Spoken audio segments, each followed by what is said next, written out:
Hi, happy souls. Welcome back to the Beginner's Spirituality Podcast. This is Somain, your host. Today's podcast is on what is truth and how can we attain the same. This is multiple definitions from theology, philosophy, metaphysics, and many other streams of study. We realize that what is that it is, and what is not that is not is the truth. Basis this definition, we can conclude that there are three main characteristics, or I may say tests of truth. These include that truth is singular, truth is universal or eternal, and truth is very simple. Before we go further, to understand these three characteristics of truth, let us agree that truth existed even before the spirituality and religion was discovered and practiced. There is a singular, universal, and very simple truth for all the creations of universe. What does singular means? Singularity means that there is no different meaning to the truth. The only thing which is different is our reflection or interpretation, but not the truth. Universal, on other hand, means that what is truth for me is truth for you and everyone, and if it is not, then it is not the truth. It also means that truth is neither past nor present or future. It is universal and thus it transcends across all ages. How is that? Truth is very simple. To understand this, we need to understand that the challenge arises when it is my truth versus your truth. Question is, how did it become my versus yours? If it is singular and universal, then it should be our truth rather than my versus yours. This is where mind plays a devil. I shall call it a conditional mind, as mind was never free. It has been conditioned in certain way to think and interpret and act since the day we were born by our parents, friends, colleagues, and experiences. This conditioned mind attach meaning to the truth, which is very simple in nature otherwise. To understand it further, let us take an example. There is a glass filled exactly half with water.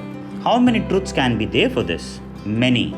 Each one of us, basis our conditioned minds, will interpret this differently. Some will say it's a glass half filled with water. Some will say it's a glass half empty. For some, the characteristics of a glass or a water will become important. Few will go further and bring motivation as an explanation to very simple question. The question is so simple and the answer is as simple as it is a glass filled with water. So what is my truth, or even for that matter your truth? If I know the truth or I am the truth, is it the complete truth? To understand this, we need to understand that truth is symmetrical, equal, evenly spread across all the creations of universe. So even if I know that I am truth, or you know that you are the truth, or you know the truth, it is just a fraction of that singular universal truth. And hence, each one of us has the same truth but different versions or reflections,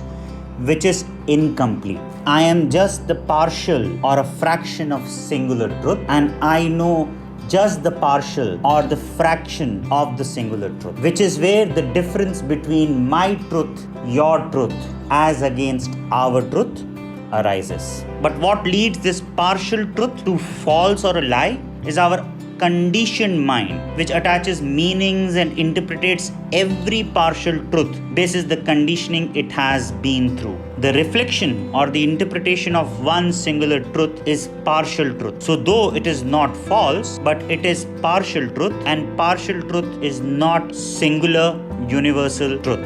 Has there been any truth which has passed the test of it being singular, universal, and very simple? Yes, the truth of death is the ultimate truth which has been known by all the mankind, it being a singular, universal, and very simple. To attain this singular, universal, and simple truth, one needs to move from the position of conditioned mind and interpretations by it to unconditioned, untouched mind with a position of equanimity, to acquiring many such partial truths to be able to become a universal and simple truth, but not yet the singular one. To move from the position of having a partial truth to that of the singular universal truth, we need to start listening to people, experience and understand reflection of each creation. Only then we may attain the complete singular, eternal and very simple truth of self and all creations. This can also be expedited, or at least some fraction of more truth can be attained by reading not just one school of thoughts but possibly all school of thoughts, as each truth